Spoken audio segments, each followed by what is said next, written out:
మీ బట్టలకి సాఫ్టింగ్ ప్రొటెక్షన్ ఇచ్చే సరైన ప్రొడక్ట్ ఎలిమ్ ఫ్యాబ్రిక్ కండిషనర్. జుట్టు నల్లగా ఉండడానికి మెలనిన్ ఏదో అంటారు, అది కలర్ పిగ్మెంట్ కారణం. అది దాని ప్రొడక్షన్ శరీరంలో కలిగేటటువంటి ఆహారం మనం తీసుకోకపోవడం వల్ల ఆ జుట్టు తెల్లబడుతూ ఉంటుంది. జుట్టు ఎదగాలంటే కూడా మంచి పోషక విలువలు ఉన్న ఆహారం తీసుకోవాలమ్మా. కరెక్ట్ అమ్మా, అది ప్రధానం. అది పక్కన పెట్టడం వల్ల మనకి తేడా వస్తుంది అంతే. జుట్టును చూసి మనిషి ఆరోగ్యం కూడా చెప్పచ్చట. ఇక వెంట్రుకని బట్టి కూడా చెప్తారు. హెల్దీ జుట్టు ఏదైతే ఉందో, వెంట్రుక ఏదైతే ఉందో అది ఆరోగ్యాన్ని సూచిస్తుంది. మరి అటువంటిది లేకుండా పోవడానికి కారణం ఏమిటంటే, నిజానికి ఆరోగ్యం మాట నుంచి అందానికి కూడా జుట్టే కారణం. జుట్టు కట్టు బొట్టు మూడుట మనిషి యొక్క అందాన్ని చూపించేది. అందులో ప్రధానంగా పెట్టని నగలాంటిది జుట్టు. నగలైతే తెచ్చిపెట్టుకోవాలి, బట్టలైనా వేరేవి తగినవి కట్టుకోవాలి. జుట్టు మాత్రం సహజంగానే ఉంటుంది. అది ఆ సహజమైన అలంకారమే లేకపోయాక ఎంత బాధ అనిపిస్తుంది. నిజంగా మనం లేనిది తెచ్చి పెట్టినా ఏదో ఒకటి ఆర్టిఫిషియల్. కానీ మిగిలినవని కట్టుకున్న బట్టలు కావచ్చు, నగలు కానీ తెచ్చిపెట్టినవి, జుట్టు తెచ్చిపెట్టక్కర్లేదు కదా, సహజంగా ఉంది. దాన్ని పాడు చేసుకోకుండా ఉండగలిగితే చాలమ్మా. అయితే సహజంగానే కొంతమందికి ఒత్తుగా నల్లగా ఉంటుంది, కొంతమందికి అంత ఒత్తుగా ఉండదు, పలచగా ఉంటుంది. వెంట్రుక కూడా సన్నగా ఉంటుంది కొంతమంది వెంట్రుక చాలా ముద్దుగా ఉంటుంది. కానీ ఎంత సన్నని వెంట్రుక ఉంటే అంత మంచిది సాముద్రిక శాస్త్రం ప్రకారం. అంత సన్నగా ఉండి అంత ఒత్తుగా ఉండాలి. అంత సన్న వెంట్రుకలతోనూ జుట్టు లావుగా రావాలి. అలా ఉండాలి అంటే తినే ఆహారమును దానికి పోషణ రెండు చక్కగా ఉండాలి. ఈ రెండింటిలోనూ మనం ఈ కాలం సరిగ్గా చేయటం లేదు కనుక మనకు ఆరోగ్యంగా లేదు. ఎంతసేపు బలమైనటువంటి ఆహారం తీసుకోండి అంటే WHO చెప్పినటువంటి లెక్కలు తీసుకుని, ఎంతసేపు పాశ్చాత్య దేశాల వాళ్ళు చెప్పినటువంటి ఫుడ్ గురించి ఆలోచిస్తున్నాం కానీ మన దేశంలో మనకు ఉపయోగపడే ఆహారం గురించి ఎవరు ఆలోచిస్తున్నారమ్మా? అవునమ్మా. ఎంతసేపు లెట్యూస్ తిన్నావా, ఇంకోటి తిన్నావా అని అడుగుతున్నారు కానీ కొయ్య తోటకూర తింటావా అని అడిగిన వాళ్ళు ఎంతమంది ఉన్నారు? గోంగూర తిను అని చెప్పిన వాళ్ళు ఎంతమంది ఉన్నారు? ఈ రెండు కొయ్య తోటకూర గనక తిన్నట్టు, తోటకూరలో ఒకటి, తోటకూర మామూలుగా ఉండేది ఒకటి కాక, పెరుగు తోటకూర కాక కొయ్య తోటకూర ఉండదు. కాడ ఎర్రగా ఉండి చిన్న ఆకులుండి, తోటకూర ఇంతెత్తు కూడా పెరగచ్చు కానీ ఈ తోటకూర చిన్నది నేల మీద మన పుదీనా లాగా పెరుగుతూ ఉంటుంది, చాలా బాగుంటుంది. అది పూర్తిగా ఐరన్తో ఉంటుంది. అది తినచ్చు కదా. ఐరన్ టాబ్లెట్లు వేసుకోవడం మనకు అభ్యంతరం లేదు కానీ అది తినం. పూర్వకాలం మనకి తాజాగా ఇటువంటి ఆకుకూరలు తినేవాళ్ళు. సరి పైగా ఏం తినేవాళ్ళు? అన్నం, పప్పు, నెయ్యి, ఏదో ఒక కూర. ఆకుకూరలు తరచుగా, ఆకుకూర కాకపోయినా మామూలు కూర, ఏదో ఒక కూర, ఇంత మజ్జిగో పెరుగు. దీంట్లో కావాల్సిన పోషకాలు ఉన్నాయి కదా. అన్నంలోనేమో కార్బోహైడ్రేట్ ఉంది, పప్పులోనేమో ప్రోటీన్ ఉంది, కూరల్లోనేమో లవణాలన్నీ ఉన్నాయి, మనకు కావాల్సిన లవణాలన్నీ. తర్వాత కొన్ని వీటిల్లోనే ఆకుకూరల్లో విటమిన్ ఏ, విటమిన్ సి ఇలాంటివన్నీ ఉన్నాయి. నీకు లేనిదేమిటి? పోషకాలతో నిండినటువంటి ఆహారమే కదా. అందులోనూ ఆకుకూరల్లో గనక అయినట్టయితే కాల్షియము, తర్వాత ఐరను, ఇంకా కొన్నిట్లో మెగ్నీషియము, ఇవన్నీ కూడా ఉన్నాయి. ఇవి శరీరానికి కావలసినంత కనుక ఉంటేనే కదా మనకి జుట్టు పెరిగేది. మంచి స్టైలిష్గా క్యారెట్, బీట్రూట్, క్యాబేజ్, కాలీఫ్లవర్, టమాటా, ఇంతకు మించి కూరలు ఎక్కడ కనపడుతున్నాయి మనకి? ఎక్కడికన్నా వెళ్ళండి, అవునమ్మా, ఇవే కనపడుతున్నాయి కదా. మరి ఇవి తింటే ఇందులో నీకు ఖనిజ లవణాలు ఎక్కడున్నాయి? అవి చెడ్డ వంటల్లా. వీటికి పరిమితం అయిపోతే, వీటి దగ్గర మనం ఆగిపోతే మిగిలినటువంటి ఐరన్, కాల్షియం లాంటివి ఎక్కడి నుంచి వస్తాయి? విటమిన్ ఏ రావచ్చు, సి కూడా రావచ్చు, మిగిలిన రావు కదా. ఇలాంటి ఆరోగ్యకరమైనటువంటి ఆహారం తీసుకోవాలి. ఈ రోజుల్లో ఆరోగ్యకరమైన ఆహారం అనగానే ఖరీదైన ఆహారం గురించి ఆలోచిస్తున్నాం. బరువైన ఆహారం గురించి ఆలోచిస్తున్నాం. అంత బరువైంది తిన్న కొద్దీ జీర్ణకోశం మీద పని ఎక్కువ పడి శక్తి అంతా అరిగించుకోవడానికి అయిపోయి నీరసపడుతున్నాం. అందువల్ల తేలికగా అరిగేది పోషక విలువలు కలిగిన ఆహారం మొట్టమొదటిదమ్మా. దీని నుంచి దూరం అయ్యాం మనం. అవునమ్మా. అసలు ఆరోగ్యంగా ఉంటే జుట్టు ఊడదు. ఆరోగ్యం చెడిపోవడానికి సమయానికి ఆహారం తీసుకోకపోవడం. సమయం కూడా ఇంపార్టెంట్. సమయంతో పాటుగా తీసుకునే ఆహారం జంక్ ఫుడ్ ఎక్కువ తీసుకోవడం, ఇది డైజెస్టివ్ సిస్టమ్ మీద ప్రభావం చూపించి అన్ని రకాల ప్రభావం చూపిస్తుంది. ఇవన్నీ లోపలికి తీసుకునేవైతే విటమిన్ ఈ ఉన్న పదార్థాలు కూడా తీసుకోవాలి.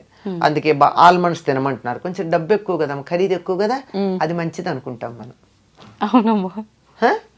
ఖరీదైతే మంచిది అనే అభిప్రాయం ఉంటుంది కదా, అలా సాగుతుంది. సరే తీసుకుంటే తప్పేం లేదు, తీసుకోవచ్చు. కానీ అందులో ఎంత ఆయిల్ తీసేసిన పిచ్చి ఆల్మండ్స్ వస్తున్నాయి కూడా చూసుకుని తీసుకోండి. ఆల్మండ్ ఆయిల్ తీసేసిన కూడా వస్తాయి, అట్లా కాకుండా. సరే, ఇదైతే ఇక బయట చేయవలసిన పోషణ ఏదైతే ఉందో దాంట్లో ప్రధానమైనది మనం మానేసాం. అందువల్ల జుట్టు తెల్లబడుతోంది. ఏంటమ్మా ప్రధానమైన పోషణ ఏమిటంటే తలకి నూనె రాచుకోవడం. ఎంతమంది చేస్తున్నారు? చాలా తక్కువగా. ఎప్పుడు నెలకు ఒకసారి, నెలలో 2 సార్లు. అది భయంకరమైనటువంటి దోషంలాగా కనపడుతుంది మనకి. అనేక రకాలుగా మనకి నూనె రాస్తే చికాకు అనేవాళ్ళు కొంతమంది, నూనె రాస్తే స్టైల్గా ఉండదు, జుట్టు ఇలా ఇలా ఇలా ఎగురుతూ ఉండాలి. మన మనసులో ఉండే విచ్చలవిడితనానికి సంకేతం మన జుట్టు ఎగరేయడం. అంటే దేనికి అదుపులో ఉండం మేము, మమ్మల్ని అలా కట్టి పెట్టగలిగిన వాళ్ళు ఎవరూ లేరు, మా ఇష్టం అని చెప్పడానికి సంకేతం. మరి సినిమాల్లో వాటిలో చూపిస్తారు చూడండి, ఇవాళ నుంచి ఎవరి మాట వినను అనంగానే జుట్టు ముడి విప్పిలా ఎగరసిస్తుంది. అంటే అక్కడ కనపడుతుంది స్వాతంత్ర్యం. ఇలా ఎగరేస్తే నూనె రాచిన జుట్టాలు ఎలా ఉంటుంది? ఉండదు. కనుక అది కాదు. పైగా సినిమాల్లో చూపించి, నవలల్లో రాసి, వీటన్నిటిని చిత్రాల్లో వేసి, పైగా కొన్ని రకాల బొమ్మలు చూసి, రవివర్మ బొమ్మలు అవి, జుట్టు విరబోసుకోవడం ఫ్యాషన్ అనుకున్నాం. ఈ నూనె రాయకపోవడం, విరబోసుకోవడం, ఈ రెండు పొడవాటి జుట్టు రాకపోవడానికి, జుట్టు తెల్లబడడానికి కారణం. ఈ మధ్య డాక్టర్లు కూడా కొంతమంది చెప్తున్నారు కదమ్మా, డైలీ నూనె పెట్టి అలా వదిలేయకూడదు, ఎక్కువగా అంటే పెట్టి హెడ్ బాత్కి ఒక 1/2 అవర్ బిఫోర్ పెట్టి వెంటనే తలస్నానం అంటే మనం వద్దంటూ మనం రాచుకోమంటున్నాం గనక చెప్తున్నారు, మనకు కంఫర్ట్ ఇస్తున్నారు అంతే. లేకపోతే ఆ డాక్టర్ దగ్గరికి నేను వెళ్ళను కదా. ఒక ఆర్టికల్ రాశారమ్మా గొల్లపూడి మారుతీరావు గారు, ఆయనకి చుండ్రు వచ్చింది ఒకసారి. నేను మరి స్క్రీన్ మీద కనపడతాను, చుండ్రు వస్తే నాకు ఎట్లా అని ఒక స్కిన్ డాక్టర్ దగ్గరికి వెళ్ళారట.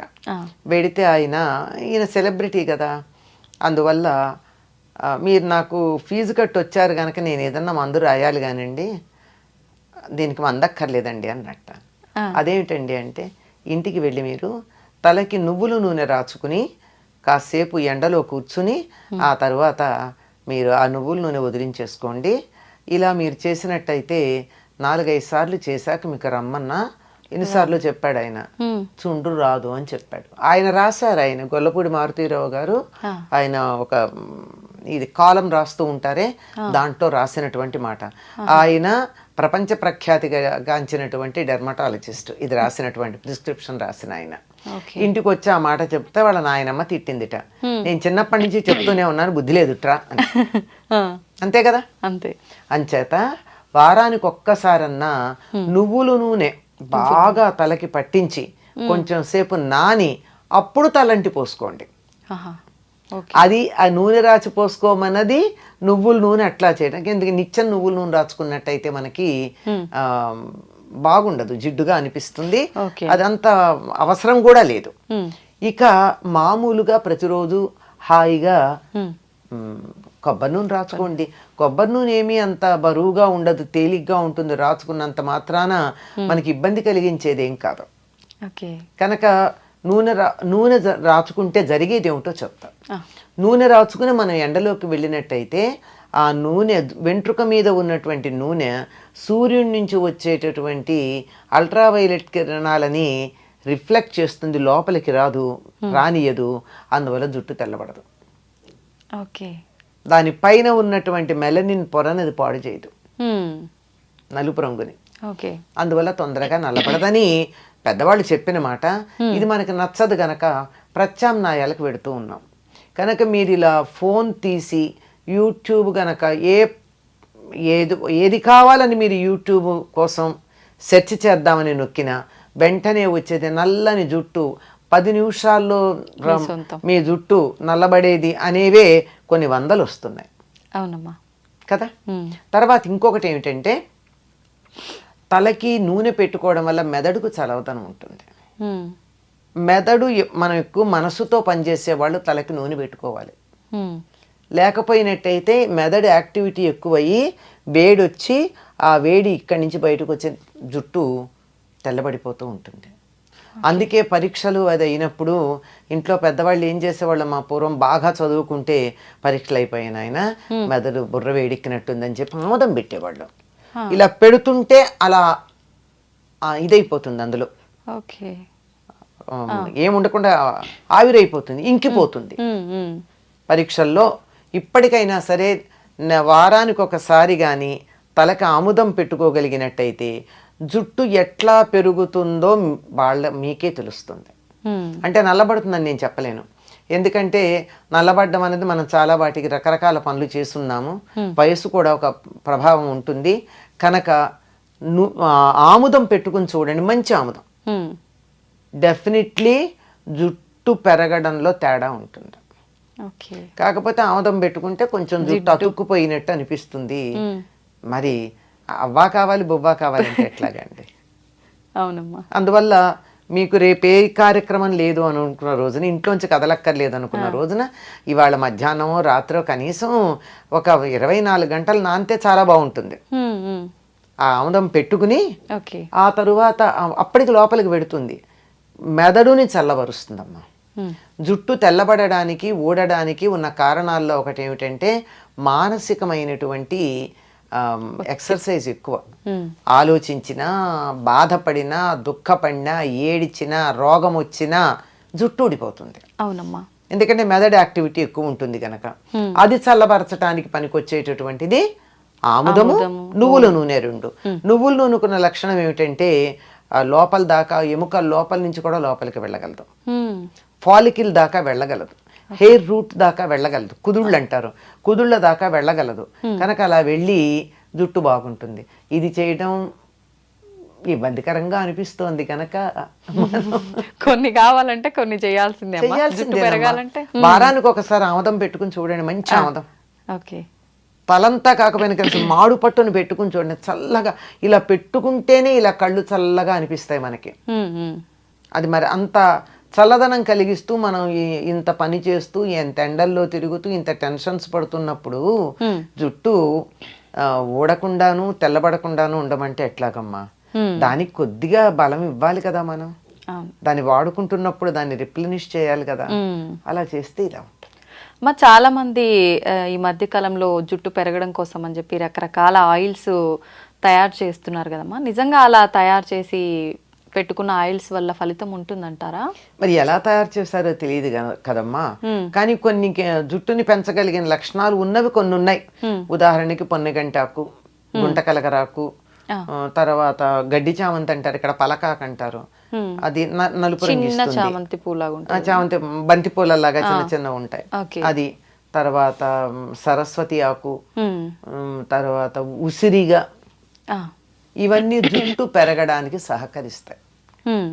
అంటే ఉసిరిగా నలుపు రావడంతో పాటుగా చేసేది ఏమిటంటే విటమిన్ సి, ఎక్స్టర్నల్ గా కూడా విటమిన్ సి ఇస్తున్నాం. ఇవన్నీ కూడా జుట్టుకి సహకరించేటటువంటివి. మరి వీటిని ఎంత వేస్తారో, ఏ పాళ్లల్లో వేస్తారో చేసేవాళ్ళు మనకి తెలియదు కదా. మందార పూలు ఇవన్నీ కూడా జుట్టుకి సహకరిస్తాయి. అందువల్ల జుట్టు ఎదుగుదలకి, వాటికి ఎదుగుదల అన్నదానికన్నా ఆరోగ్యంగా ఉండడానికి సహకరిస్తాయి. ఎంతన్నా ఉండని పేల్గా కాకుండా చక్కగా ఉన్న జుట్టు కొంచెం ఉన్నా బానే ఉంటుంది. అవునమ్మా. అలా ఉండడానికి. మా చాలా మంది ఆయిల్ పెట్టుకునే ముందు కొంచెం గోరువెచ్చ చేసి పెట్టుకుంటూ ఉంటారమ్మా, అలా పెట్టుకోవచ్చు అంటారా? తప్పింది, గోరువెచ్చగానే ఉండాలి. తొందరగా కుదుళ్ళల్లోకి వెడుతుందని అర్జెంటుగా కడిగేసుకోవచ్చు. లేకపోతే కూడా ఏం చేస్తారు, మీకు ఈ పార్లర్లకు వెడితే నూనె పెట్టేసిన తర్వాత ఒక తడిపిన వేడి నీళ్ళల్లో తడిపినటువంటి టర్కిష్ టవల్ తలకి చుడతారు. అవునమ్మా. ఈ ఆవిరికి లోపల ఎడుతుంది. Okay okay. అది మనమంతా చేయలేకపోయినా హాయిగా గోరువెచ్చగా చేసైనా పెట్టుకోవచ్చు, లేదా ఒక టవల్ చుట్టేసుకోవచ్చు.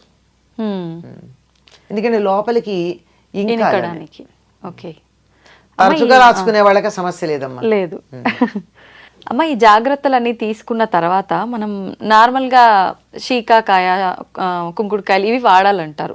కానీ ఇవన్నీ వాడటం అంటే ఈ జనరేషన్ వాళ్ళకి హెయిర్ రఫ్గా అనిపిస్తుంది, అంత సిల్కీగా ఉండదు, ఇలాంటి ఇబ్బందులన్నీ ఉంటాయని చెప్తుంటారు కదమ్మా.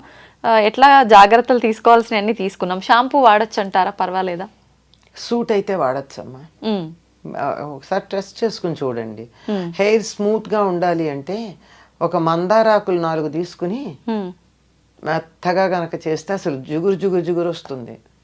స్నానం అంతా అయిన తర్వాత, తల రుద్దుకోవడం అయిపోయిన తర్వాత దీనిని ముందైనా సరే ఈ మందారాకులు జిగురు ఉంటుందమ్మా, అసలు షాంపూ లాగా అనిపిస్తుంది.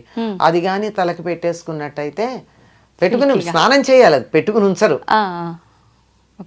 చేస్తే మీరు వద్దన్నా మెత్తగా పట్టుకుచ్చులా ఉండి మీరు ఇలా క్లిప్ పెట్టుకోవడానికి ఇట్లా తీస్తే కూడా జుట్టు జారిపోతుంది. అంత స్మూత్ గా జారిపోయేటట్టు ఉంటుంది. అంటే న్యాచురల్ కండిషనర్. ఇంకా అలోవెరా అంటారు, అదంటారు, ఇదంటారు, కానీ ఇది పల్లెటూళ్ళల్లో అందరూ వాడి సక్సెస్ అయినది. అది నేను చెప్పింది మందారాకు. ఇప్పుడు ఈ కుంకుడుకాయ శీకాకాయతో తల స్నానం చేయాలనుకునే వాళ్ళు ఆ ప్రాసెస్ ఏ రకంగా ఉంటుందమ్మా? మేమైతే చిన్నప్పుడు కుంకుడుకాయలు కొట్టి అందులో గింజలు తీసి వీటిని మళ్ళీ తొందరగా అవ్వాలంటే వీటిని మళ్ళీ బాగా దంచేవాళ్ళం చిన్న గుండ్రాయితో. లేదంటే కూడా నీళ్లలో వేసి నానబెట్టేస్తే రసం వచ్చేస్తుందమ్మా. ఆ రసంలోనే మేము మందారాకులు వేసేసేవాళ్ళం, కలిపేసి రుద్దేసుకునేవాళ్ళం అంతే.